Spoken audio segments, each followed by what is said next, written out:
Welcome to Health Hacks. Theo, I'm honored that you came all the way to New York and that you're here today. You are a very inspiring person. You have helped many people out there. I would love to hear a little bit about your personal background and how did you got to where you are today? Yeah, thanks, Maren, for the invite. I'm really happy that I could come and talk to you. So, I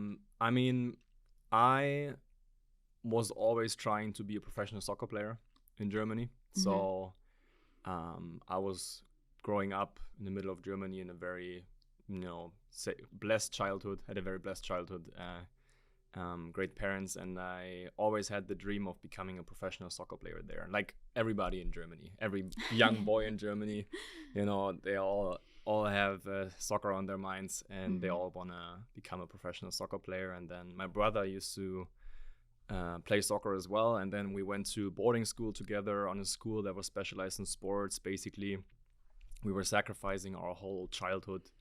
I don't even know if it's sacrificing because it was an amazing time, boarding school, being with your friends the whole time, having training, learning so much about life, learning things about like that, if you fail, that there's still a chance to work hard for your dreams and achieve your goals. And I think that's something that really helped me right now as well in my life. But I was then becoming a professional soccer player. I was actually in the third league in Germany. And I, was a very talented young player in the first team in my hometown. It's called Erfurt. Maybe you know. I mean, you also... I do know, of course. you know, because you're also from Germany. But... It was great. I was like achieving my goal, and then I had more ambitions and more dreams. And then I had a big health issue. I was starting to be very health conscious when I was 18. So that was like 10 years ago. I started to read books about it, started to, clean up my diet, avoiding processed food, and didn't touch dairy, I think, in the last 10 years. So I started to do that already and ditch some foods that are not really helpful for us, because I just wanted to improve my health and I just wanted to have a better career because of this. Yeah. Bring more performance. And then I was starting to get my own health issues. It was really weird because it was just out of a regular flu that I got. I just got a regular flu for like a couple of days. And then after it, something was off. Like when you're a pro athlete, you really feel every percentage when there's something off. Of course, you feel every... Exactly. And I was just, there was something off. Like I had the flu, I was recovering, body was okay, but I always had like a dizziness in my head. It was like, I can't concentrate. I feel like something is off. Something is like, I feel like slightly drunk. What the hell is going on here? Like I was going to my general practitioner at that time, and she was like, yeah, it's just your circulation a little bit. It's because after the flu, give yourself a week or two, and then it should be fine. Nothing changed. And I got really concerned because I was like, I can train, but it is really hard. Yeah. Like I need my brain to perform. Like when you're playing or when you're on a lot of adrenaline, then you can always push through somehow. But the brain fog, what I know now is like called brain fog, the feeling of like not being able to concentrate, not being able to focus, not being able to listen to people and look in their eyes and follow what they say. Like it was so exhausting for me mentally, everything. And then I didn't know what to do about it. So I went to my team doctor then, and he checked my blood, just a normal regular procedure. They couldn't find anything. It's like a lot of people that have chronic illness will understand that if you have any problem that is like slightly chronic, oftentimes you go to your doctor, they check your blood and they can't find anything and they look at you like you're crazy. Yeah. Or maybe they send you to specialists and they run more blood tests, and they also don't know what's wrong with you because the tests come always back normal. So he sent me to a neurologist, and the neurologist was checking my brain, checking electrodes in my brain, and couldn't find anything as well. And she was just prescribing me antidepressants. And I was like, what? Okay, yeah. And I was like, I was really desperate because, sacrificed my whole life at that time to become a professional soccer player. was always what I wanted at that time. And it was just, I was so desperate that I was about to take it, because I was like, yeah, if it helps me to, solve that issue, I'm going to take it. But then my parents said, don't take that. It's like really bad for you. And I was like, yeah, okay, I'm not going to do it, but I need to find another way. And then I was trying to get myself better, because sometimes I also had bad skin. Like, I always had acne, always had little bad skin on my face, especially. It was never really looking good. It was like hurting a little bit. It was not like that cystic acne that people have, but it was still not nice. And and then I sometimes got a fatigue as well. It was not only the brain fog that I had. I mean, the acne was like a physical problem, but it didn't interfere with my performance or anything. So skin issues is like, it's okay. But the neurological problems, like the brain issues and the fatigue that I had then as well, where I felt like, sometimes I felt like I'm carrying like a 40-pound vest with me. I felt like I'm drained. I don't have any strength anymore in my body. And playing professional soccer with that was just super hard. And then I tried like the naturopaths, the chiropractors. I was already eating pretty healthy, at least that's what I thought. Chiropractors, alternative practitioners. I went to Munich. I did MRI scans for my brain. I knew the doctors from Bayern Munich as well. I was doing all of this, and they could never find anything. And I was like, what's going on here? Like, I was really desperate. Like, I was, of course. I was trying to get better. I was trying to eat healthy. People were just looking at me like they couldn't find anything. And then the whole thing is coming where people then say that when people can't find anything with your chronic health issues, they often blame it then on you, basically. So they tell you, yeah, maybe it's stress, or maybe it's emotional, or maybe you had a trauma, or maybe one of your ancestors, their head got chopped off in 1846, I don't know. You carry that trauma with you. And that's why I've heard that stuff as well. No, but it's like, I think a lot of people can actually really relate to what you're just describing. Yeah. And going around, and especially I think a lot of people get diagnosed with IBS. That is also something where it's just like, it's something chronic, and the doctors I don't want to insult anybody here from doctors who say, okay, you have IBS, but it is not. It's basically exactly what you say. They don't know what it is, and it's something chronic. And I think a lot of people can deeply relate to, no matter what they have, those situations, running from one doctor to the other. They're not feeling fine, but everybody tells them, we didn't find anything. Yeah, exactly. And then what's really hard, what I just mentioned, especially for people that are chronically sick and they try to get better, and there are good people, then they get told, yeah, you're making this up.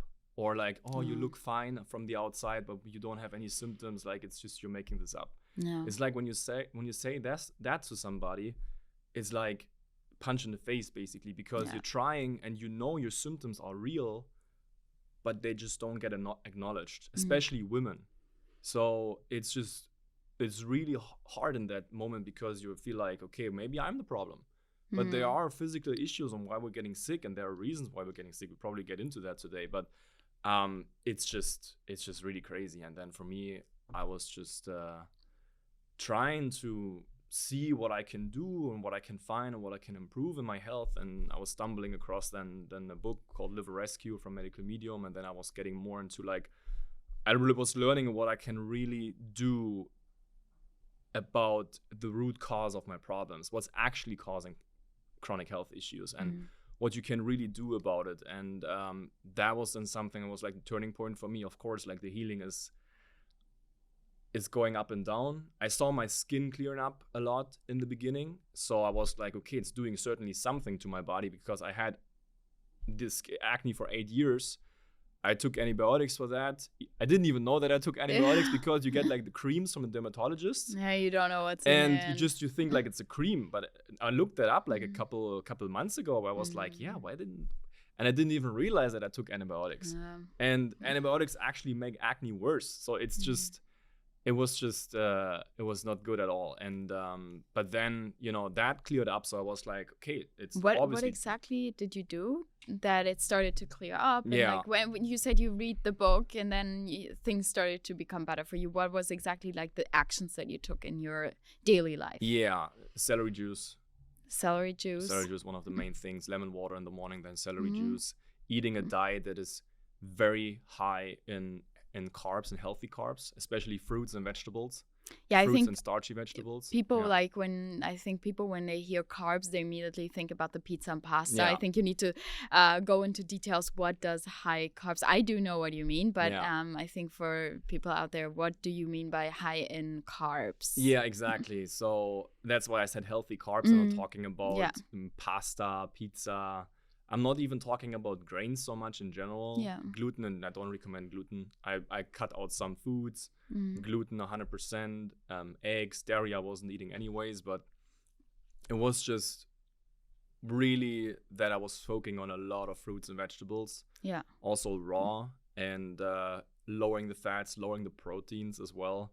Even as a professional athlete, I had to do, it's like, we get into that topic anyways, but these kind of things, cleansing metals from my brain, cleansing pathogens and like viruses and bacteria from my liver, these kind of things were like, especially like when it comes to acne, the skin health, that's caused by a bacteria that's called streptococcus bacteria. A lot of people know strep, but they don't know how detrimental it can even be and what kind of symptoms it's caused. As strep, I help people with strep every day, but it's causing so many issues. It's causing acne, it's causing UTIs, bladder infections, pelvic inflammatory disease, it's causing IBS, SIBO. Yeah. And if you have that bacteria in your gut, they can even test for all of them because there are over 50 varieties, and they can maybe test for like 15 or 20. So even if they can't find it in your system, doesn't mean you don't have it. Yeah. And people get like debilitating symptoms from it, and the more antibiotics you take for it, the more resistant the bug gets. Yeah. And then it's just a whole nother topic with that strep bacteria. But I took some antivirus supplements, antibacterial supplements that are really helpful in fighting off, like zinc is so important. Golden seal was so helpful for my acne. So these kind of things really helped with that. Yeah. And I would love to hear a little bit about how was your diet before and how was your diet after, like what was because you kind of seemed like you were already really healthy and health conscious, and I think there is a lot of people out there that are like, what am I doing wrong? I never go to McDonald's, I always eat healthy, I never, always organic, and then they still have exactly what you were describing. But it seems like you were that person. You were always super healthy, you were health conscious, you said, since you're 18 years old. When you felt that brain fog, basically, I bet you were not eating at McDonald's, because otherwise you would probably, that would have been more easier. So you were already healthy. What was like the difference then from the diet before and after? Definitely everybody eats high fat, high protein diet. So that was like a big change. Oh, were you doing that? Yeah. I was mainly eating plant-based already at that time, but I was just like, you're getting so brainwashed when you go like more to the plant-based side. It's like, oh my god, where do I get my B12? Oh, where do I get my protein? So you start like putting chia seeds in your smoothies, putting peanut butter in your smoothies, putting eating chickpeas, eating soy, eating all of these kind of things. And that is just that's really hard on your liver. Like your body can't detox when you do that kind of stuff. And if you have chronic health issues, you need to cleanse. Everybody needs to cleanse. Yeah. Even healthy people, if there are still some healthy people in the world nowadays. But it's just that these kind of things, like getting rid of the caffeine, I didn't drink coffee. Never really was a coffee drinker, but I had some cacao, for example, or chocolate, raw cacao powder that I put in my smoothie every morning. I was just heavy on the fats, on the chia seeds, and don't get me wrong, like fats can be healthy. Like it's not that you should avoid fats completely, for example, but it's just a problem that we just overburden our bodies so much with it. And especially people don't realize every food that is high in protein is also high in fat. So even if you eat the leanest chicken, the leanest meats, or if you like, let's say you eat more of the chickpeas and the soy, which soy I wouldn't recommend at all to eat because it's genetically modified, but it's just way too much for the body. It's way too much for the liver, and you deprive yourself of the most important nutrients that your body actually needs, which is glucose and mineral salts. Glucose from the healthy fruits and vegetables, and especially fruits and starchy vegetables like potatoes or sweet potatoes. Yeah.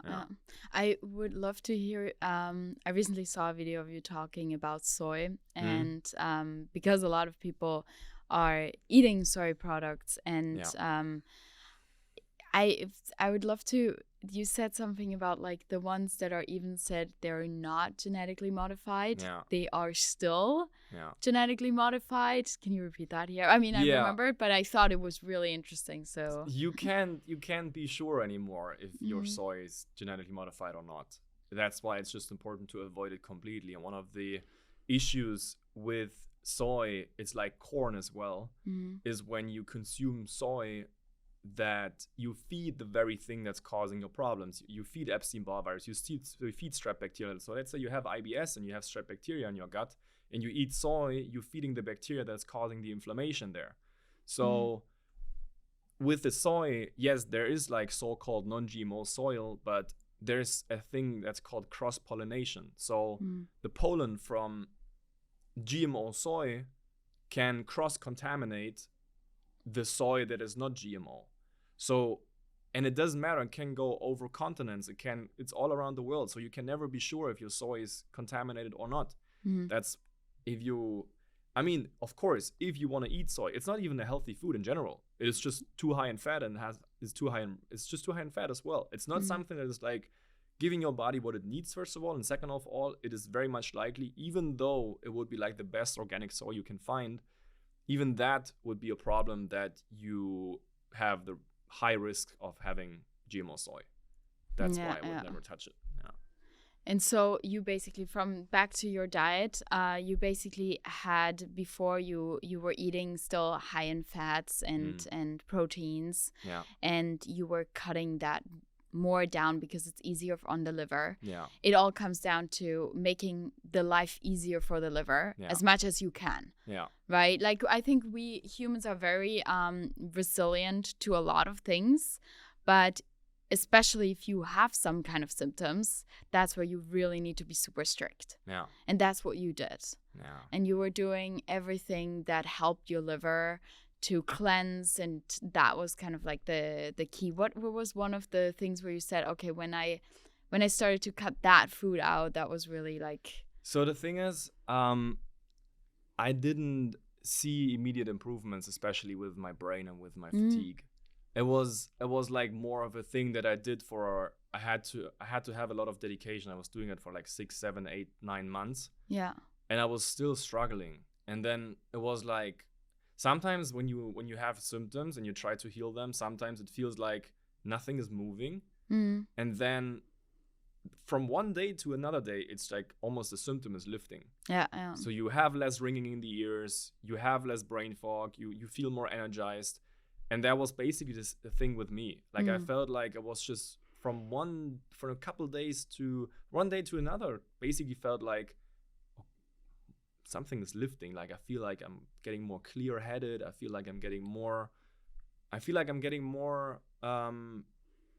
I can concentrate more. I get my brain back. And it was more like that it just didn't live from one to another. But everything that I did was like a long-term thing. But avoiding the foods like eggs specifically, dairy, gluten, these kind of things is so important. And you said like strict. It's like, it is true. Like in the world we're living in nowadays, and especially if you have some chronic health issues going on, you can't, I work with people that have autoimmune conditions. And let's say I have a client that has rheumatoid arthritis. And she started working with me. Her joint pain got way less, the swelling got way less, and she was really good on the protocol. And then she did one vacation and had gluten once, and she got a huge flare up from that. If you have really something going on, you just really can't do it. It's really hard for me to say, because some people might think, oh, I will never be able to do that. But if you're really struggling, it's just so important. And then people are coming, but what about moderation? And you can do a little bit of fear and balance. It doesn't work if you have chronic illness. Yeah, no, if you have chronic, I think if you're totally fine, moderation and live your life to a certain point, but be healthy, I think that is different to when you're actually having symptoms, like what you were describing. But of course, the better you are, the better it is, right? And the more you can also prevent in order to get anything in the future. Would you be willing to share a story of like one of your clients that you have helped? Something that maybe that sticked in your mind and you were like, wow, this was very powerful. Yeah.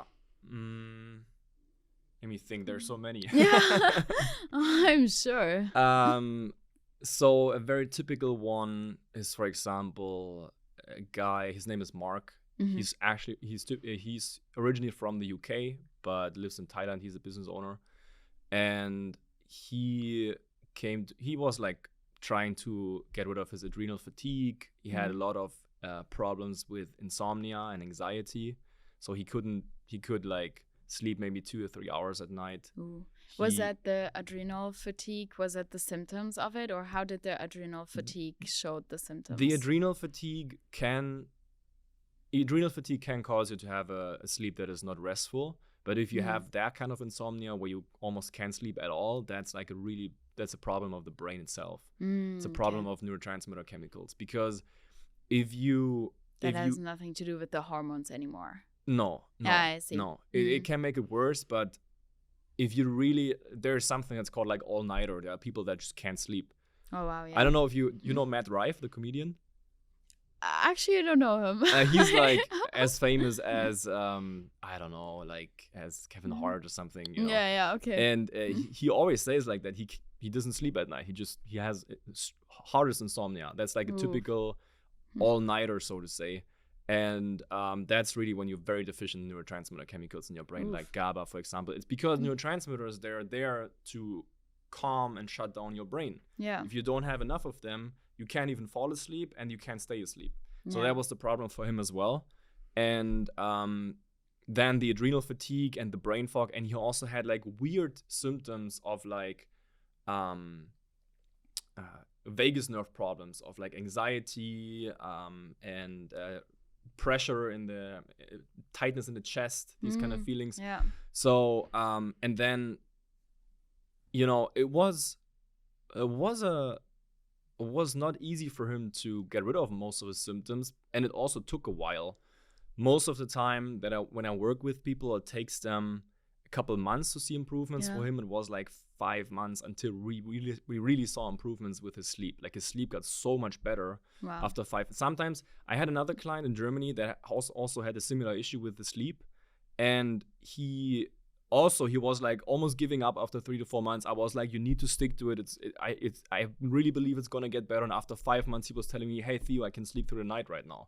Wow. And I have way better energy throughout the day. I can go to the gym, and you know, that's just, sometimes you just need to stick to it, and you need to absolutely, you can't give up. Yeah, it was the because same. You don't see where the end is, or like not the end, but where the door opens to see results. Exactly. And you don't know how close you are. Exactly. So you gotta stick to it. What exactly did you address there? Like, so with Mark, he had a lot of neurological problems. He had the insomnia, he had anxiety.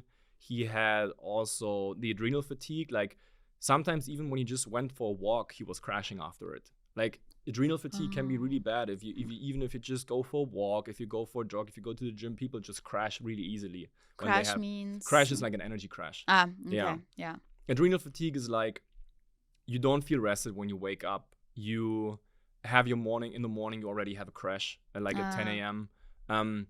Then most of the people with adrenal fatigue, they use caffeine to keep them going. Yeah. Then they have another crash in the afternoon. They're very tired at work. Some of them are very wired at night, actually, when they have adrenal fatigue, and they have more energy because let's say you're at work, you just have adrenal fatigue, but you go at work. Adrenal fatigue doesn't mean that your adrenals are just weak. It means they can't adequately produce hormones for specific situations. So sometimes they overproduce and sometimes they underproduce. It's just not adrenals and functioning cortisol. how it's supposed to be. Exactly.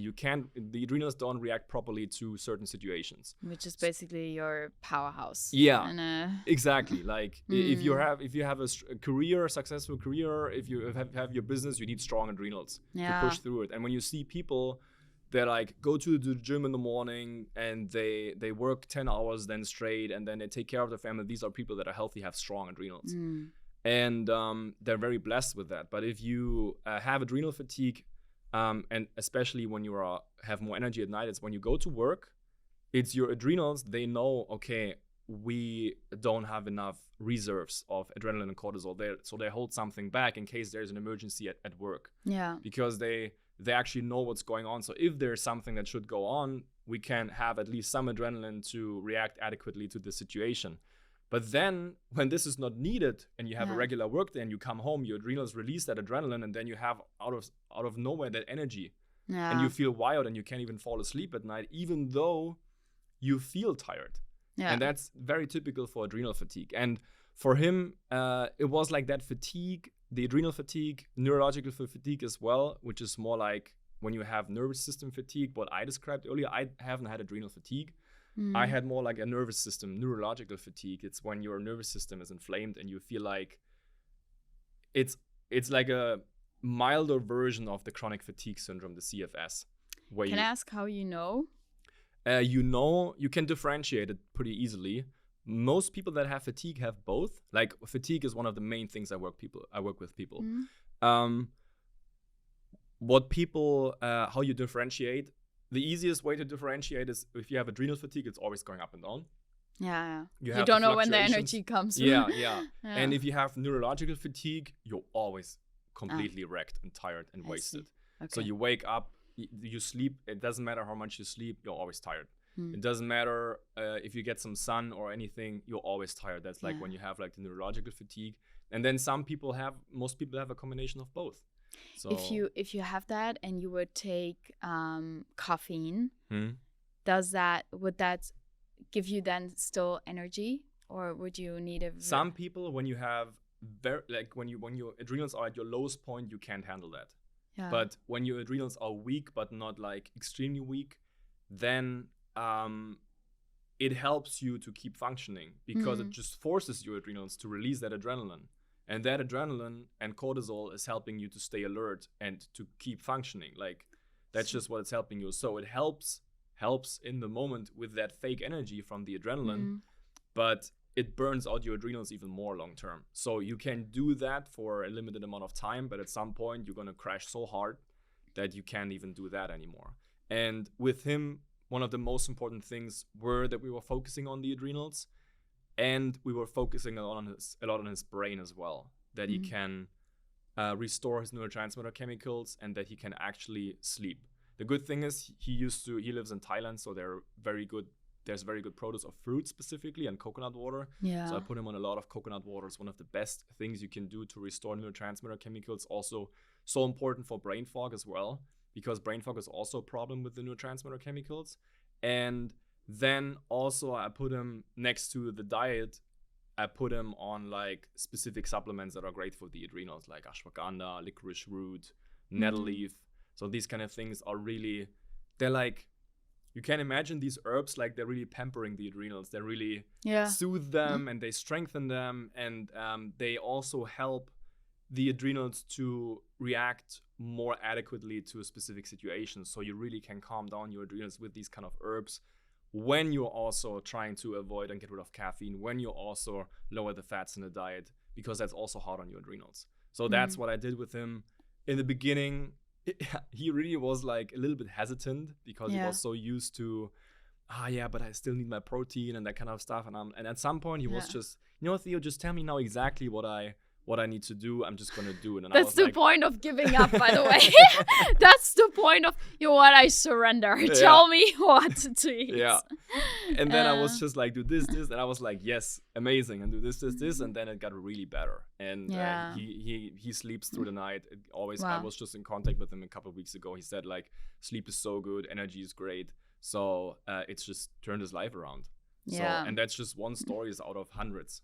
It's I would actually love to dive with you into why do people think well, there's like a lot of questions here, but why do people think, okay, we need our protein from like that X amount of protein in order to be healthy and so on, which is true that our cells need all 9 essential amino acids, but if you look at the amount, that is actually very small compared to what people think they would need in today's society. Maybe you want to say something about that. And I would be also very curious, why do people feel so good on a carnivore diet? Yeah. Like it has become so popular, and then people be like, oh my God, I did the carnivore diet and I healed all of my chronic whatever.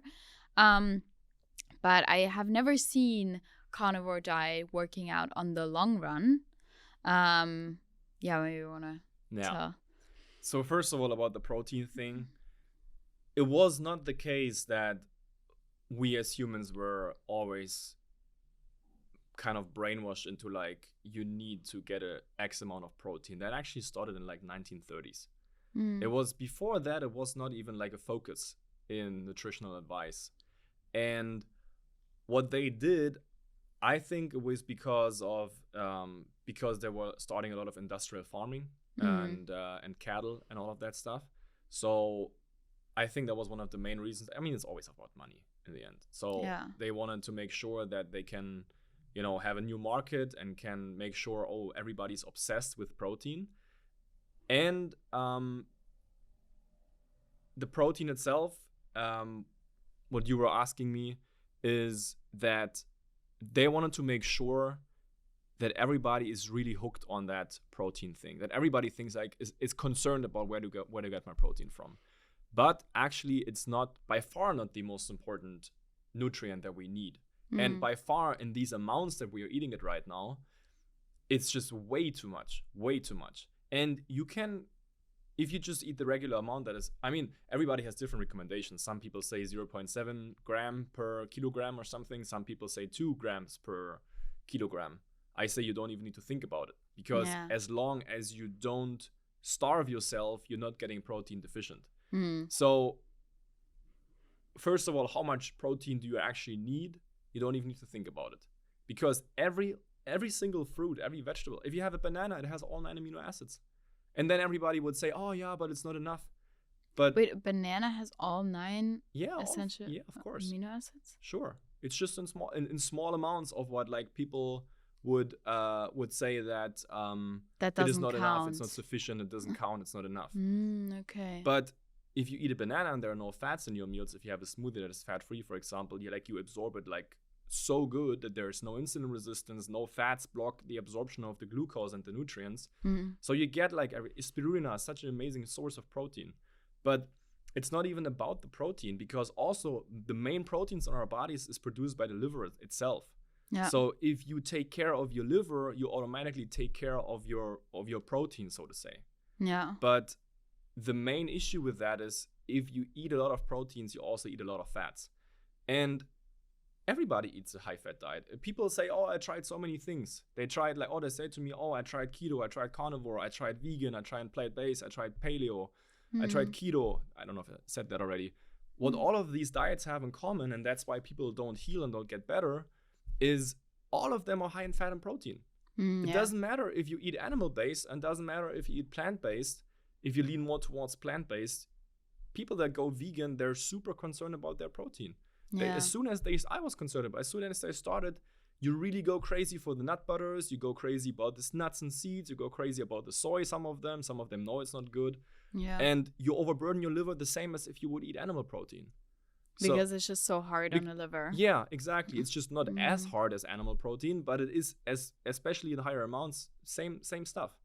And the liver is never really getting relief. The adrenals never get a relief. And you deprive your brain of nutrients. You don't get enough vitamin C. You don't get enough mineral salts, because nobody's eating enough spinach. Everybody's afraid of oxalates nowadays. So you don't get enough of the right kind of nutrients that your body actually needs to heal. So that's with the proteins. You certainly absolutely get enough, even just from fruits and vegetables. Nobody needs to be concerned about their protein intake if you're not starving. Like people in Ethiopia, they have probably deficiencies in amino acids because they're starved. And they only eat very little amounts of variety of fruits and grains, I would say. If they get food, And that is where you can get protein deficient, but not when you just get enough food. Yeah. And then the carnivore diet, I mean, first of all, I respect people that try to heal and get better. You know, people that get on carnivore, they have their reasons. So they want to do it because they want to feel better. It's a good intention. Yeah. So, and I understand that when you're desperate, maybe I would have done carnivore when I didn't know what I need to do. Maybe I would have tried it now. I don't know. So, but what's the problem with carnivore is that it's just an elimination diet. And so most people, almost every person that is doing carnivore used to have a standard American diet. And everybody that's getting rid of processed foods feels better.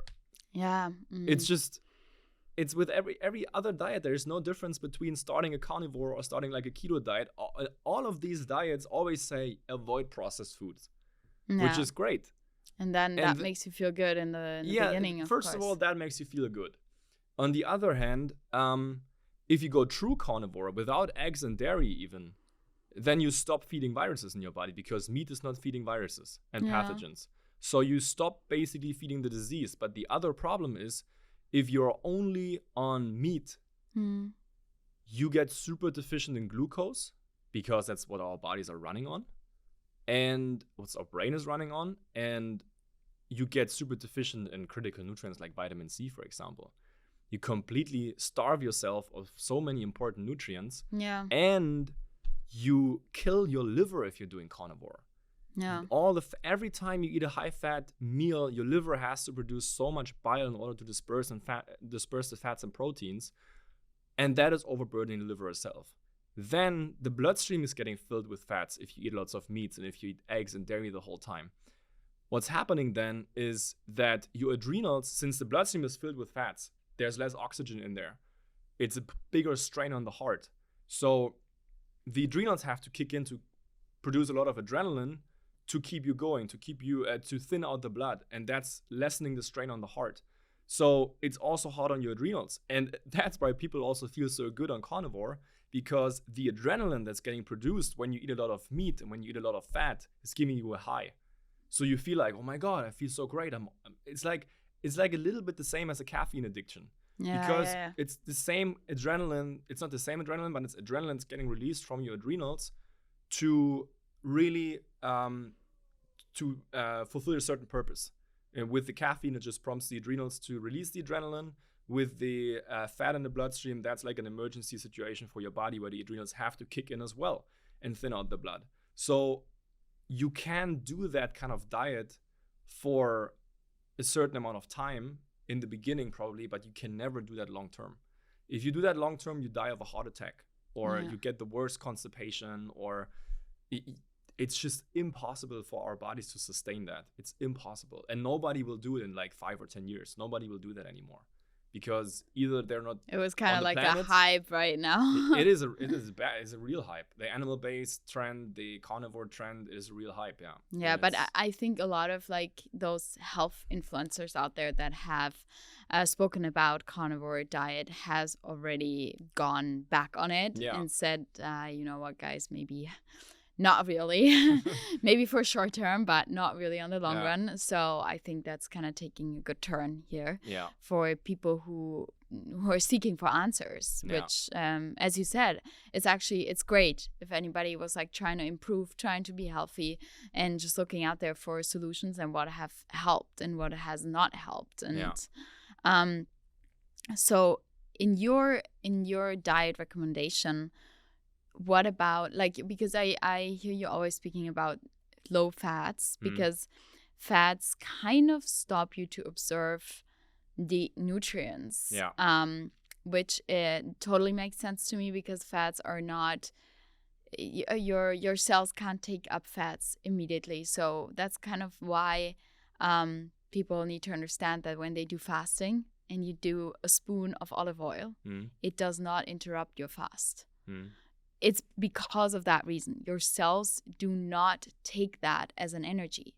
source. It's no energy for your cells. Yeah. It gets stored as a fat cell and then has to be broken down in order to be used as energy. Yeah. Now, a lot of people use that as a benefit in order to prevent glucose spikes, and we see a lot of eat your fruits together with butter, and there's this huge hype of like cutting open the date and put a slice of butter inside, exactly because it helps you to prevent from glucose spikes, which has been proven to be true. What is your opinion on that? Because I know that you are not really speaking about the fat intake, such as a highly recommended thing. So, first of all, these people that say that, they don't even work with people that even have diabetes, for example. They just go on podcasts. They just write books about, oh, this is how you prevent your glucose spike, and then they sell you an anti-glucose spike supplement. That's all what they do. They don't even work with people that have chronic problems or that have diabetes. Yeah. There's not a single story out there from somebody, oh, I had type 2 diabetes, I followed that book, now I don't have it anymore. Because it's not possible if you combine fats and sugar together to lower your glucose sustainably. The biggest problem, and I work with people that have type 1 diabetes. I have a type 2 diabetes client that reduced her blood sugar from 8 to 4.5. Wow, yeah. With eating almost only fruits. Yeah. And not only, of course, but a lot of other foods that you need as well. But what people don't understand is if you combine fats and sugar together, that's where you cause the insulin resistance. The fat is actually the very thing that's causing the insulin spike and the insulin surges. And people think like, yeah, but how does it work? Fat doesn't even have carbs. Fat doesn't even have glucose. It doesn't even require insulin. It's not that. It's that as soon as you have the glucose and the fat in your bloodstream, the fat is blocking the glucose from entering the cells. Yeah. It is completely blocking that. And then your pancreas are like, hold on, like we can't get the glucose into the cells. Let's produce more insulin to put the glucose to like really push it into the cells, because otherwise we can't get it in. That's why you get an insulin spike. And people that are afraid of insulin spikes from fruits don't understand that the actual insulin spike they get is from the fats that they eat, because that is preventing the glucose from entering the cells. I think they're afraid of the blood sugar spike. Exactly. Even the blood sugar spike, it's the exact same thing. Your blood sugar spikes when you combine fats and sugar together. And a blood sugar spike is nothing bad. It's like going for a run and your heart is beating more. That's how our bodies work. You eat a piece of fruit, your blood sugar raises a little bit, it goes into your cells, and it goes down. I can actually show you on my phone. I have screenshots of a client that has type 2 diabetes. You see it on the glucose chart. When he's combining, he was telling me, oh, yesterday night I had a pad thai that was like obviously rice, which is a carb, and peanut butter. And I think even had chicken in there. I think it was just plant-based. I don't know. You see at night. That's a wild pad thai, by the way. Peanut butter? Is pad thai not with peanut butter? I have no idea. I don't think so. I think they're peanuts, but I don't think there's peanut butter on it. I think there are peanuts in it. I don't know. I think there's no peanut butter in it. I think it's peanuts. I think you mistook it. But in the end of the day, peanuts. It's fine. Yeah, so there are peanuts on it. Exactly. And you see that there is the blood sugar is not coming down because the glucose can't enter the cells. And in the morning, he had a fruit smoothie. Only fruits. There was also cilantro in there and things like that. No fats. There's almost no glucose spike. Yeah. Because there's nothing that is blocking the cells from entering, right? The glucose, whatever diet. He said nothing works. Only when I reduce the fats is the only way for me to stabilize my blood sugar. Yeah, it's the same for him. And I used to have another client in Miami with type 1 diabetes. It's exactly the same. And yeah, we're speaking here about healthy fats, not like, because you say reducing fats, a lot of people think about, yeah, sure, it's seed oils. But you're speaking about about every kind of fats. Yeah. That because the fats are preventing, I mean, seed oil is particularly bad, but the other fats are also preventing from your natural, what would be natural, that the glucose comes into your system and your cells will take up on the glucose in order for exchange for energy. Yeah. Now, I think what a lot of people try to do with that is that they have office jobs and they would sit in the office and they're not moving their body, because what the natural thing would be, you would have a fruit, you get this glucose spike, and what would be the best thing to do is go for a walk while you have that glucose spike in order to help your glucose level to go down again.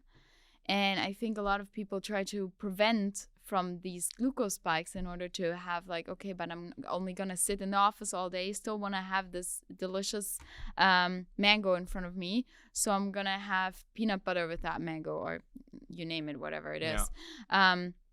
Or the dates with the butter, right? Because then they've seen positive results on their glucose levels, but they have not checked their insulin levels. And that, I think, is the key point that you're saying here. It's also for the glucose itself. If you have insulin resistance and if you have type 2 diabetes, well, you're kind of creating it then. If you you're creating. You're working towards diabetes every time you combine fats and sugar together. Okay. And if you have an office job, you don't need to walk to eat fruits, because your brain, if you work on the computer, your brain is using up glucose the whole time. You better eat the fruits, because it's gonna get into your bloodstream, it's gonna go into your liver, and your liver is gonna bring it to wherever it needs to go into your body. Especially, it also goes into your brain. It's getting used up immediately. And that's actually good that you say that, because a lot of people, I think, don't realize that. Or to be honest, I forgot about it. Totally makes sense, of course, because your brain needs sugar the most.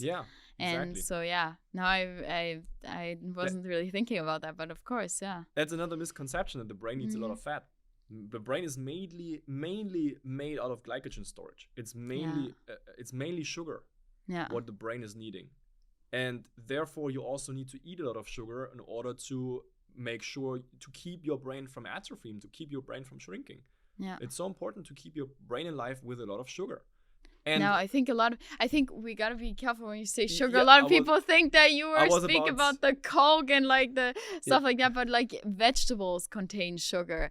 Fruits contain sugar. I'm talking about all of that. Yes, exactly. Like, of course, no, I'm not talking about processed sugar, but I'm talking about the natural sugars compound. That, and everybody's so afraid of it. It's just so bad. Like, you. What is funny is that people, even on their keto diets, think they're on keto, but they're actually eating sugar, because even the meat contains glucose compounds that will enter into your if you that's curious about your opinion with nuts. Do you recommend your clients, when they are on an extreme healing journey, what do you recommend them to eat? What is like, aside from, let's say, a basket of fruits, basket of vegetables, is there any vegetable fruits that you would eliminate? And is there anything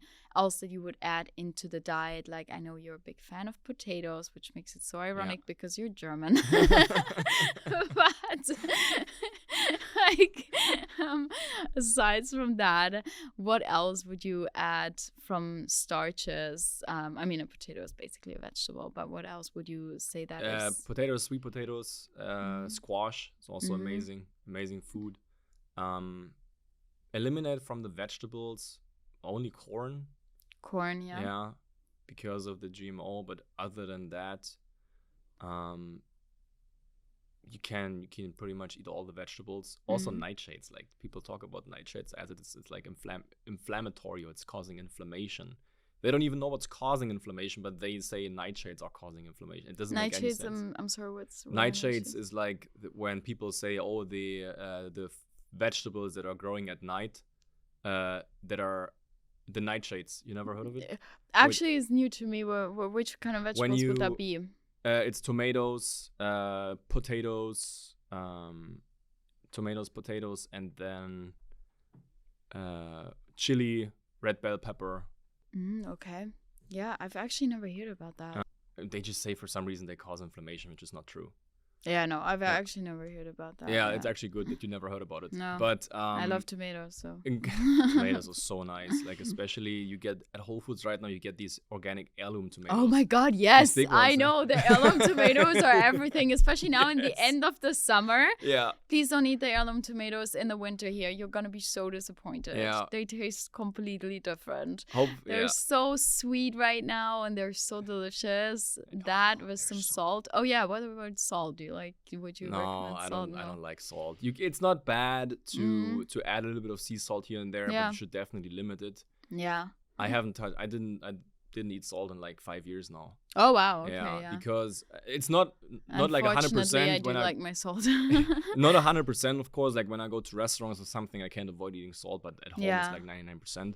It's just because salt doesn't provide the real mineral salts our bodies need. The real mineral salts are coming from leafy greens such as spinach, lettuce, arugula, kale, celery, cucumbers. Yeah. That's where we get the real mineral salts from. Some vegetables, even melons, have mineral salts. And salt is dehydrating. It squeezes water out of your cells. And then I see people that do lemon water in the morning, which is an amazing thing. It is full of electrolytes already because the freaking lemon is an electrolyte. Yeah. It has mineral salts. But then you put salt in there, which is when you put salt in water, it's like a liver shock. It's like it's really hard on your liver if you put it, you get a salt shock from that. Avoid the salt. I would avoid. Yes. I would. You can limit it if you have it with food a little bit. It gets buffered easier. If you have it with water, it's like it's not good at all. And all the electrolyte powders as well. Like it's people that don't work with people that have problems. They never had results with people that have chronic health issues. They only sell you electrolyte powders. They only sell you hydrogen water or something like this. And, nobody needs an electrolyte powder. Just drink coconut water. Yeah, the coconut water is it's best. Like, by the way, where do you get your coconut water from? Because I find it quite hard living in New York City. Yeah. And I think in Miami or like where you are in Palm Beach and as you said, one of your clients lives in Thailand. Of course, it's going to be easy to get nice coconut water fresh from the tree. Yeah. Would you say the ones that are here in the store are still good? Because every time I look at the label and it says 100% coconut water or 99% coconut water, 1% sugar. Yeah. It's like, why is that 1% sugar? Like, I don't know why they do it. Maybe it's a taste thing. So you can, first of all, it's still very healthy to drink coconut water, even if it's packaged. But you need to be very careful what kind of coconut water you drink because it has to be always 100% coconut water. That's the most important thing in the beginning. It should not be pink or red. That's also important. If coconut water is pink or red, it means it's oxidized. It's completely worthless. You should. Okay. And even there are some brands that that are like bottles where you can see through the bottle and you see that it's pink. I would not.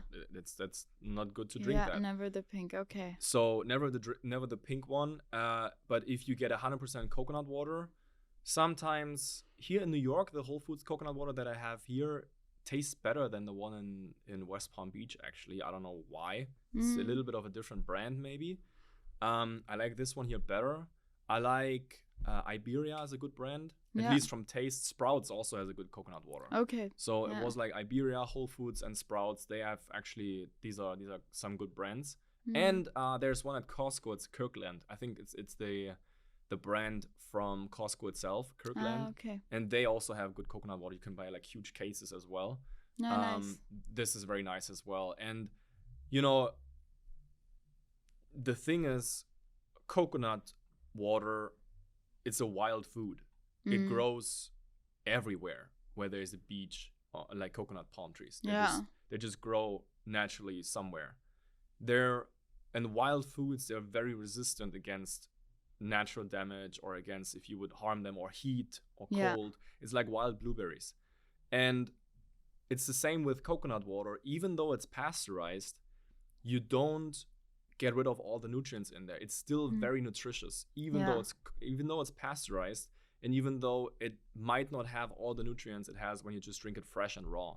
Yeah. So it's still extremely healthy when you do coconut water. Yeah. The potassium, the sodium in there, it is so good for your brain and for your electrolyte levels and for athletes. And if you have insomnia, it's so good for all of these things. It's one of the most amazing beverages, and nobody needs electrolyte powders. Just drink coconut water. Yeah, that's for sure. It's so I good. think the electrolyte powders got very popular because they sell with 0 calories and have a lot of good tastes and flavors, and it kind of makes it very attractive to everyone, being like, oh my god, it's healthy for me, it has 0 calories, perfect. Yeah. And it's not. Actually, continuing speaking about your recommendations of fruits, vegetables, and coconut water, definitely coconut water. What else would there be, and what would you is there any fruit that you would eliminate? Is there a fruit? I mean, avocado is also a fruit. Mm-hmm. And avocado is the only fat that is not causing insulin resistance if you have it in low amounts, because avocado has a special combination of fats and glucose together. It's not causing insulin resistance if you don't have, I don't know, if you have one avocado a day, for example. But if you have like 2, 3, 4, if you have like a huge guacamole, then it does that as well. But I would limit avocados, for example, as well. I would not do it too much. It's still it's the healthiest fat actually there is. Yeah. But you can overdo that as well, for example. And nuts and seeds. Nuts and seeds is it's more like a filler food. It's not really, if you're really struggling with a health condition and you want to get better, you also want to limit that because it's not providing enough antiviral compounds. It's not antibacterial. It doesn't cleanse the liver. It's not really cleansing anything from the gut. So it's really important to not be so hard on the nuts and seeds as well. Okay. And then you recommend basically a lot of vegetables, a lot of fruits, and starch like potato, squash, and those kind of exactly. Grains, like, would you recommend? I mean, grains depends on what kind of grains. Of course, no gluten. Like anything that has gluten is of course a no-go. Is that because it's inflammatory? Or? Yeah, gluten itself is not inflammatory, but it's feeding the viruses that are causing the inflammation. That's why people can eat gluten their whole life and never have inflammation. But then there are some people that eat gluten and they get inflamed immediately. It's because the people that get inflamed immediately have the pathogens in their body what the gluten is feeding. So let's say you have a strep bacteria in your gut and it's causing SIBO or IBS. And you eat the gluten and it's causing the inflammation. It's feeding the strep bacteria that's causing the inflammation. It's the same with, let's say, what are inflammatory diseases like rheumatoid arthritis. It's like knee pain, knee pain, pain in the hands, carpal tunnel syndrome, or these kind of things where you just have inflammation and pain. Yeah. People that have the Epstein-Barr virus that is causing this, when you eat gluten, you feed that virus, and then you basically get worse. It gets worse. The inflammation starts getting worse, and if you don't have that virus, you can eat the gluten and you don't feel anything. And then you're fine, basically. And then you're fine until you're not fine. and you don't know when you're not fine. But I get it. Yeah, exactly. Okay, Okay, that's good to know. So, what do you think about sweeteners? Because, for example, I mean, we all know that all these sweeteners, alcohol, sugars are bad for you. But what do you say about stevia? I was just traveling to India and I got like these stevia leaves. Actually, they're from the plant. They're just dried and you put them into your tea, 2 or 3 leaves, and it makes the tea taste incredibly sweet. Yeah. Now, is that bad? Is that good? What do you... That's something that you can definitely do. There's no caffeine in there or something. Yeah. So that's totally fine to do. Stevia itself, like as a sweetener, is safe, but it's not something that has like healing benefits. Yeah. If you want to sweeten your stuff, then use honey or maple syrup. That's like by far the best, especially honey. Raw honey is so amazing for your health. Yeah, raw honey it's is so a good. healer. And you can put it in teas, you can make salad dressings with it. I put it in water, and lemon water, even lemon honey water. It's great. Yeah, the best sweetener is definitely honey. Yeah. And speaking about certain supplements, because you said you spoke earlier about like you gave to your patients ashwagandha, licorice root. Yeah. What do you recommend people to take in terms of supplements? And so that really depends on their symptoms. So there are some baseline supplements that I think everybody should take, like B12, zinc, vitamin C, lemon balm. That's something that everybody should take. I also think everybody should take spirulina, just because we're so affected from radiation and from heavy metals. And it's just overall like the best multivitamin you can take. So some baseline supplements, but then it really depends. Some people have more adrenal fatigue, so they need more ashwagandha, they need more licorice. Some people have thyroid issues, so they have Hashimoto's or hypothyroidism, hypothyroidism, Graves' disease. So they're viral, they have Epstein-Barr virus that's causing it, so they need more cat's claw to kill off the EBV. Some people have more insomnia, so they need more to support the brain better. I would give them magnesium glycinate. Some people have like a lot of immune system problems, and when they always get sick, and they every 2 to 3 months they get a flu, for example. So I need to make sure that I give them more propolis, more chaga, or more reishi, for example, to support, and burdock root to support their white blood cells more. So it really depends. You can really only do that individually when somebody has specific symptoms. Then you can give them supplements. But generally speaking, everybody has to take supplements nowadays if you want to stay healthy or if you want to get healthy, because it's impossible to get it from food. It's just impossible. And can I ask you why that is? Because the soil is so depleted from pesticides, from chemicals that are falling from the sky. And the soil is so depleted from zinc specifically. It messes up the pH of the soil. And you basically, if you look also at a chart from like broccoli, which is still, or like any fruits and vegetable, which is still amazing and still very good for us, and still, even though it reduces its nutritional value of like 50% in the last 100 years, it's still extremely good for us. But some nutrients like zinc is impossible to get it from our foods nowadays. You get it in trace amounts, but it's impossible to get it from foods nowadays. So you say everybody should take zinc? Everybody has to take zinc. It's one of the most important things for males, especially if you want to make sure you're staying fertile as well. And B12 is a whole nother topic. It's so important. People think they get B12 from meat, which is not possible. People think they get B12 from any animal product.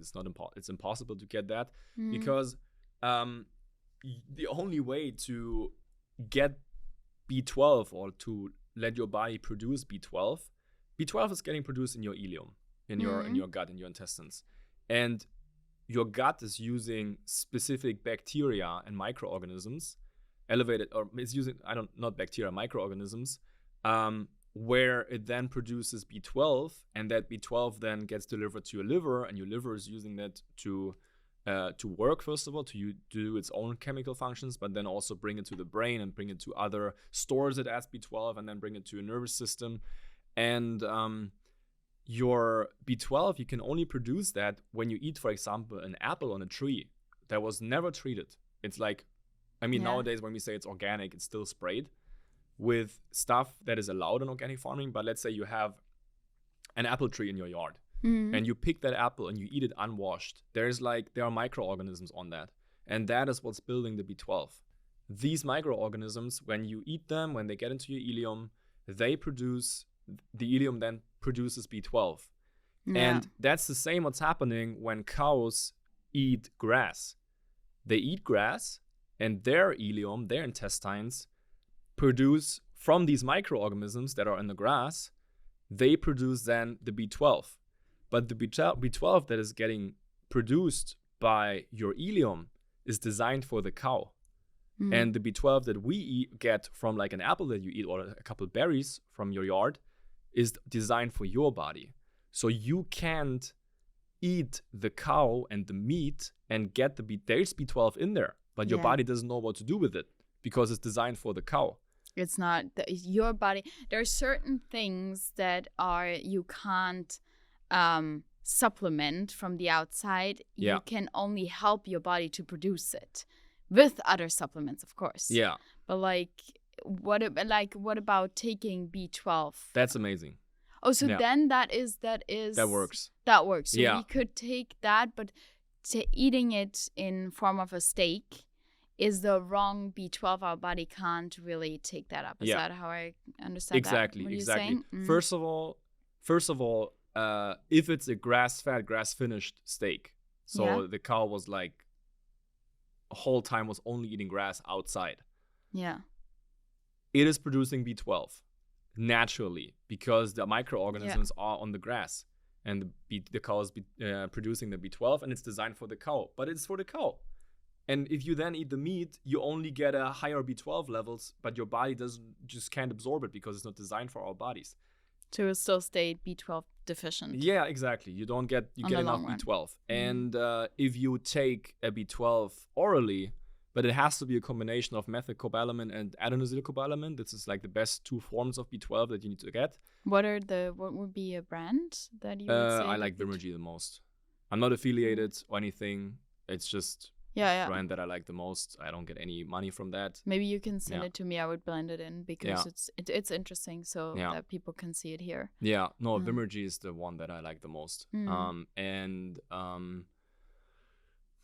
What else? B12.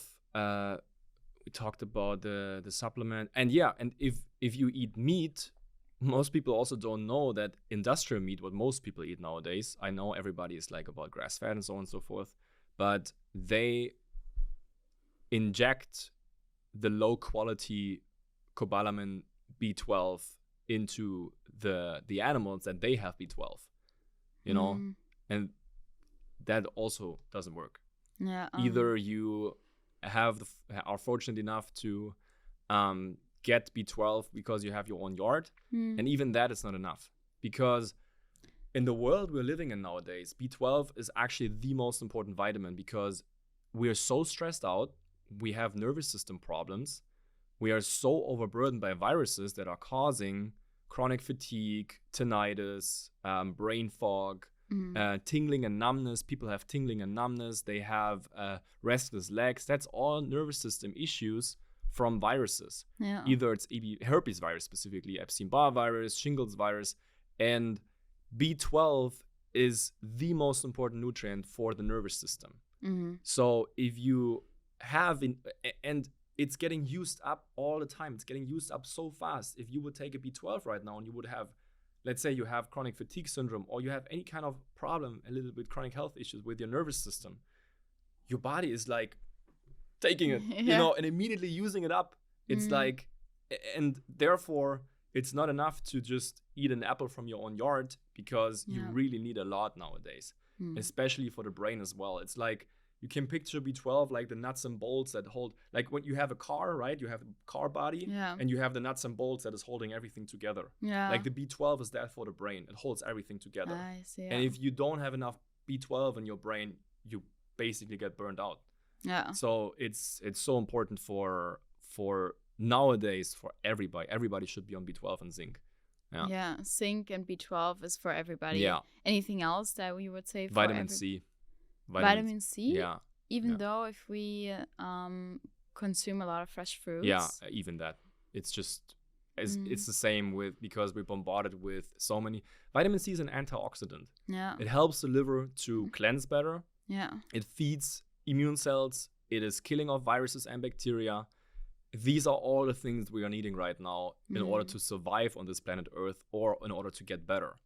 And if you want to be healthy, stay healthy, get healthy, like vitamin C is an absolute must, basically. Yeah. And then also, people take ascorbic acid in vitamin C, which is not buffered, so it's really hard on your stomach.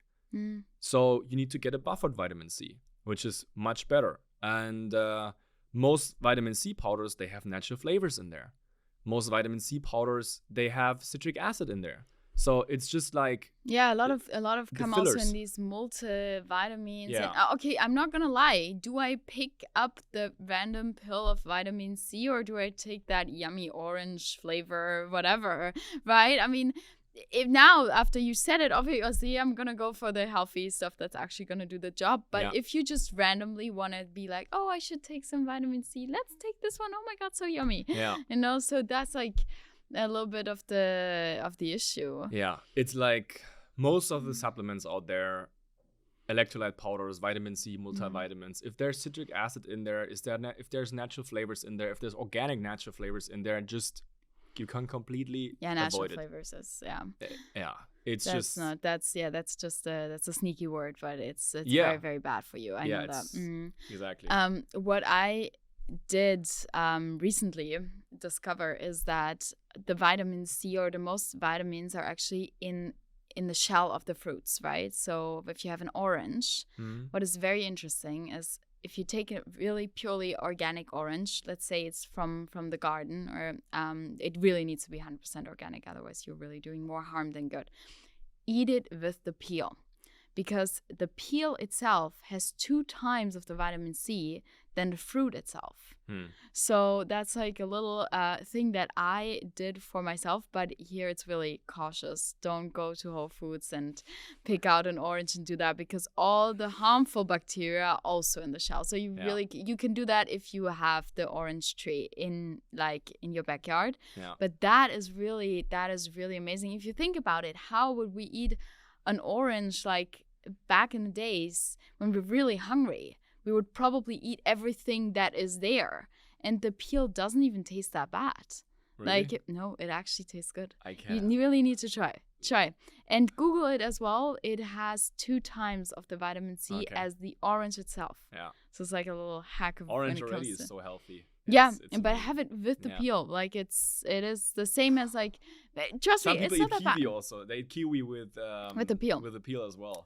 Some people, me. I eat it with the peel as well. Do you know these strange people that? Oh yeah, those weird people. Right? Oh my god, I've never heard of those. Me just telling that I actually eat the peel of the orange as well. No, but like I was in holidays in Italy, and there was like the orange tree, and that's where I would do it. Or in Germany, that was also. But I wouldn't go to the supermarket here, because you do really more harm. But if you have like that, that is actually an amazing source of vitamin C, and that your body can absorb immediately. Then so we have vitamin C on the list, zinc, B12. Those are the supplements you would recommend for everybody to take. And lemon balm, probably. Lemon balm? Yeah. Lemon balm is an herb. It's like an all-purpose herb, basically. Okay. It is great for the adrenals. It is one of the best things you can do to calm your system down, especially on like the planet stress we're living in. Lemon balm is amazing to calm the nervous system and support the nervous system when you have anxiety. It's amazing when you have it's cleansing the liver. It is fighting off viruses and bacteria. It's super helpful for any kind of gut problems as well, because it does not only fight off bacteria and viruses in your gut, it's also calming down nerves in your gut when they're aggravated, when they're inflamed. It's such an amazing herb that is like, it doesn't even matter what you have going on, it will help. So that's why lemon balm. You can do lemon balm tea, you can do lemon balm tincture. Just make sure you don't have any citric acid in there, alcohol in there, natural flavors in there. It's just like Wild West out there. If you get a lemon balm, that it's really hard to find a good lemon balm. Maybe you can also. I like the Vimergy as well for that. Great. Send it. I'm gonna blend it in as well. It's just so hard. I mean, some other it's so hard to find a good brand, but that is what I use. It's amazing. Yeah. Sadly, it is the truth that the better it tastes, the better it sells. And that's with food, with supplements, with everything in today's world. Yeah. And I'm not going to say I'm a victim too, right? As I said, sometimes. So those are the supplements you would recommend. Are there supplements that you would say stay off of it? Like, I'm sure there's a lot, but what would be so specifically that you would say, like, don't. I mean, we've said by now, I think everybody knows, definitely no artificial flavors. Yeah. If the supplement comes in a chocolate flavor drink, then this is probably bullshit. Yeah. So we understood that. But like, what if it still comes in a very pure form, no bullshit around it, just the supplement itself? What would be certain things that you will say, like, maybe you shouldn't take that because it's doing more harm? Yeah, chlorella, for example. I would do chlorella because it is highly contaminated oftentimes with bacteria. And it doesn't even cleanse metals. Like chlorella is just picking up metals and drop them again in the body. People take that for cleansing heavy metals from the body. It's just take spirulina. It's way better for that. And pure supplement. I mean, there are protein powders that are clean, but I would still not recommend them because they're just not helpful. It doesn't matter if you want to build muscle or if you want to heal from something. You don't need it, and it's actually making it harder for you, for your body. I mean, collagen, but it's not a pure supplement because it's just a waste product of the meat industry. So, but if you want to consider collagen as something that's pure, I would never do that. It clogs up the liver, and it's also doesn't build collagen. Collagen doesn't build collagen. It's the same as like your eyes. You can't eat eye to improve eye health or to eat liver to improve liver health. It doesn't work like this. You need to building blocks to build collagen, like vitamin C, lysine, silicon, these kind of things. So that's not good at all. It's useless, Yeah. Methylene blue is not good at all. A lot of it's a big trend right now. It's just always these trends that are coming up, like, and it never really gets anybody better. And methylene blue doesn't really help. Does it not help at all? It's like completely free of minerals. It has it's a dye. It's a food dye. You know how all of these biohackers are like completely shitting on food dyes and chemicals in our food, but then there is a dye that is coming out like methylene blue. Yeah, let's take a methylene blue. We're gonna improve our health with that. It's like, what the hell's going on? Like you complain about food dyes in everything, but then if there's a dye that you can just take as a supplement, you take it. It doesn't make any sense. This is not good at all. Let me think. Also, what's kind of supplements would I avoid? Dairy anyways, like any kind of whey protein powders, dairy, colostrum, Creatine, I would also not do it. I was thinking about. And then I would just need to think longer about that and think about all the supplements, all the bogus supplements that people take nowadays. But most of them, charcoal is bad. Like it suffocates the intestinal linings. It doesn't cleanse anything. It's very common in some detox protocols that people are doing, but it's not doing anything. Sodium bicarbonate in high amounts. It's the same like charcoal, basically. These kind of things are not good at all. Yeah. Those are things you would definitely tell your clients all to stay off. And iron supplements. I would not do iron supplements. It's very hard on the stomach. It's have you experienced that, or what do you mean? Yeah. Because I do have an iron deficiency, but that just runs in the family. So I've tried iron supplements, and it has been like, I felt like I have a stomach pain afterwards. Like it did not feel good, and I've like researched it and it says it's very hard on the stomach. So I didn't know how else. Like then I just left it out. I don't know how to fight my iron deficiency, to be honest. Yeah. So the problem is when you take iron supplements, and most of them take it because they have anemia, low iron. Exactly. Iron supplements and iron, if it's synthetic iron, if you take iron from curry leaf extract or from spirulina, it's like natural iron in there, that's not a problem. But synthetic iron is feeding the virus that is causing low iron. So low iron is caused by Epstein-Barr virus, and when you take synthetic iron, you feed the virus even more because the virus is eating away your iron in your blood. And to really get rid of anemia and to rebuild your iron reserves, on the one hand, you need high quality iron, of course, from nettle leaf, raspberry leaf, spirulina, barley grass juice powder. That is really helpful. Leafy greens as well. But you need antivirals for the virus. And it's not because it's a genetic thing, it's because the same virus is running in your family. You inherit that. Yeah. So there are also people that tell me, oh yeah, it's like my mom had lupus, now I have lupus, it's a genetic thing. No, it's the same virus that is running in your family. There's not a single health symptom, there's not a single disease on the planet that is caused by genetics. Nothing is caused by genetics. The genetics don't have anything to do with your health. They only have something to do with your looks. And, of course, the blue eyes, the blonde hair, or my brown hair and brown eyes and these kind of things. But nothing else, like skin problems, autoimmune conditions, cancer, whatever you want to talk about, that doesn't have anything to do with genetics. It's all about toxins, viruses, bacteria. It's about heavy metals, radiation, and you inherit that.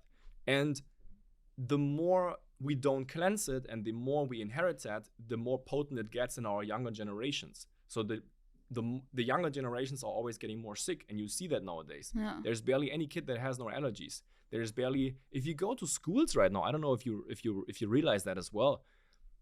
When we were at school, there were like maybe 1 or 2 people that had acne. Nowadays, there's like 50-60% of the kids that have acne. Yeah. It's so bad.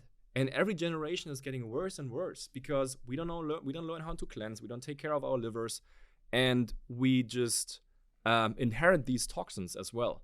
And so when you go and do like these DNA tests, where it tells you what percentage you kind of like, I recently did it. So I was just speaking about it in a podcast actually. So I did the DNA test, and it told me to 17% you will have this X amount of disease coming. Yeah.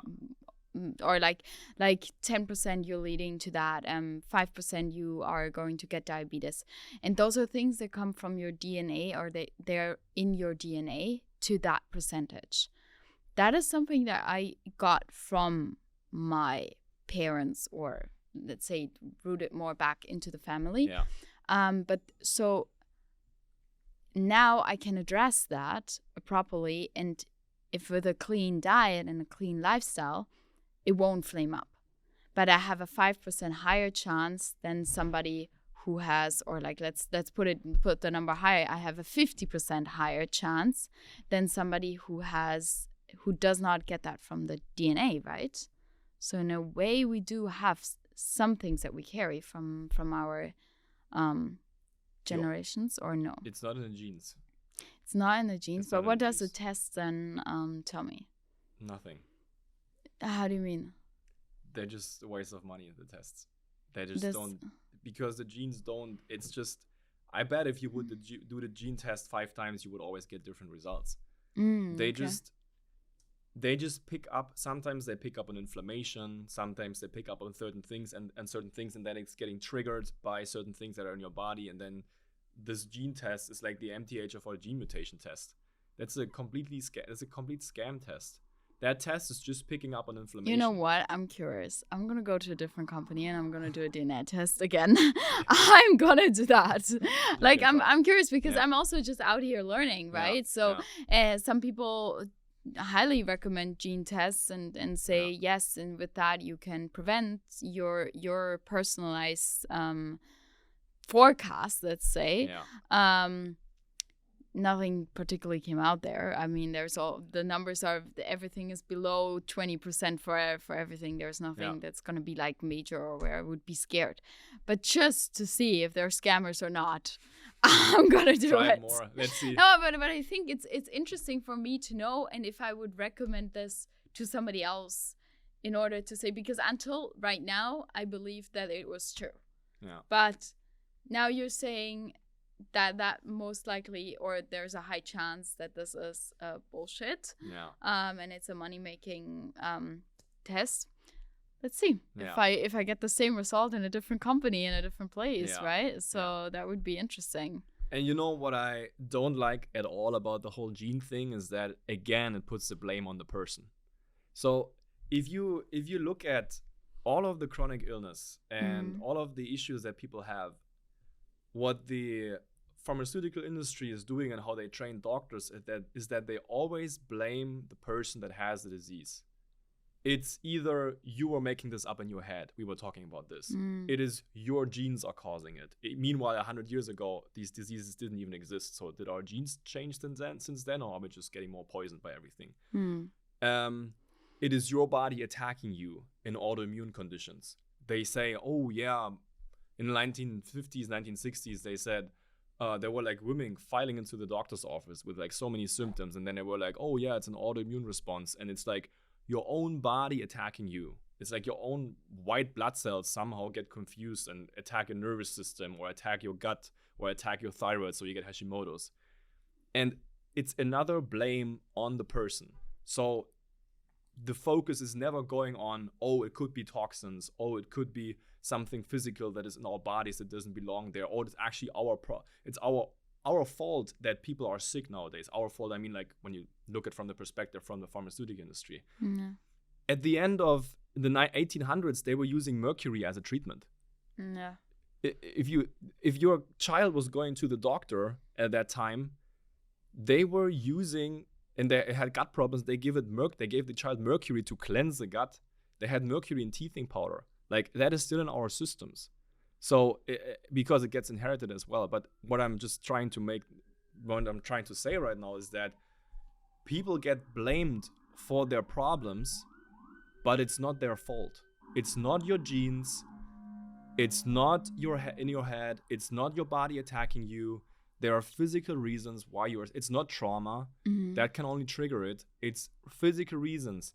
There are toxins, there are toxic heavy metals, there's radiation, there are pesticides, there's still DDT in our systems that they sprayed crazy in 1950s. There's the viruses, the herpes virus, ABV, shingles, HHV6, there's the strep bacteria, there's E. coli. That is what's making us sick.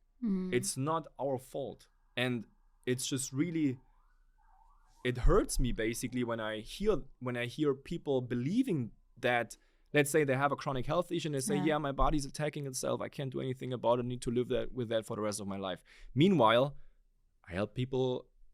I can't really say it, but you help people. Yeah, I help people, but when they, it's just a matter on how I frame it. But it's just people came to me with autoimmune conditions and they don't have any symptoms anymore and they don't take any medication.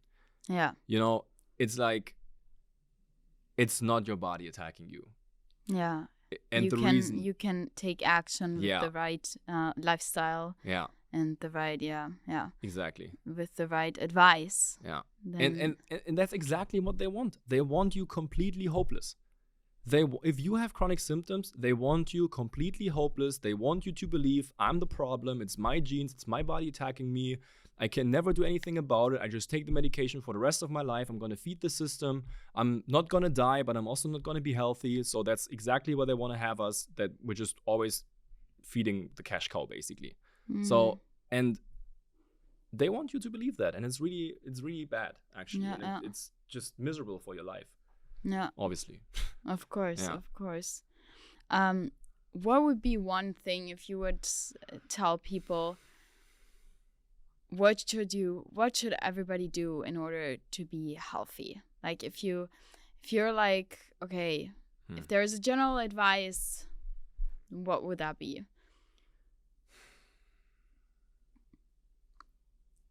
Probably, there are a couple of things, but I would probably say, just in order to give your liver a break, just lower the fats and proteins. And just eat more fruit. Eat more fruit. Yeah. Eat more fruits. Don't be afraid of fruit. Yeah. Eat as much fruit as you like. Yeah. Do never be afraid of fruit. Yeah. That's probably the recommendation. Yeah. Fruits and realizing that the fruit is not bad for your glucose and for your insulin. It's not bad. It is good for it. Yeah. So that's like, that can make a big difference in your health. Yeah. I'm curious, do you eat fruits also late at night, or is that like, would you, if you feel like hungry, would you avoid that then because of it does have glucose and it like, for example, me, I'm very sensitive to it. If I have it too late at night, if I would have, let's say 2-3 oranges, I'd feel that energy coming, and I would feel like super awake and want to do something, maybe hit the gym one more time, but it's like 11 p.m. It's like bedtime. So I would try for me, I would try to avoid that at night. Is that also for you, or is that? I always eat fruit. You always eat it. Yeah, it doesn't matter if it's like before going to bed. It's actually super helpful if you have like a mango or cherries before going to bed, for example. They're so good for your sleep. Yeah. So cherries are good. Yeah. Yeah. So it's not a problem. It doesn't matter which time of the day. You can always have fruit. Actually. Yeah. And okay. I always have fruit. Yeah. Okay. Yeah. Interesting. So this was super interesting and very and a lot of information, also a lot for me to learn.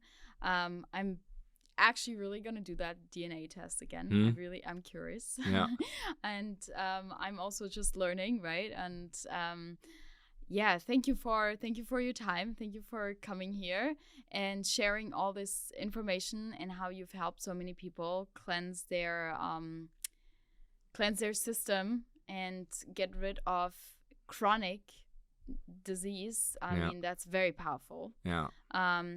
Where can people find you? Is that like on your Instagram? Yeah. So there are a couple of ways to reach out. I mean, of course, you can check out the Instagram where there's a lot of videos every day, infos and Q&As that I do in my stories. YouTube is also, I would also check out the YouTube if you want to book a call immediately. I would also definitely go to the website, the www.theobergmann.com, where people can book a free call, and my team will reach out to them, and then we can see even how I can then help them. So I would definitely check out the Instagram, the YouTube, and my website, definitely. And my podcast, actually. So my podcast. So I think I'm gonna invite some people as well, since I'm now in West Palm Beach. It's gonna be a little bit easier. But the podcast Root Cause Healing is there are also great videos there and great talks. So I would definitely check that out as well. But the main thing is to go to the website. Yeah. To my website where you can see more information about it. Thank you. Yeah. Amazing. Great. So thank you so much. I really appreciate it that you invited me over here. I was super excited to come to New York. And I really mean it. Oh, thank you. And it's cool to have the German connection in in New York or in the US as well. So thank you so much for that. It's amazing. Yeah. Thank you so much. Thank you for listening to Health Hacks. I hope today's episode gave you more knowledge to improve your health.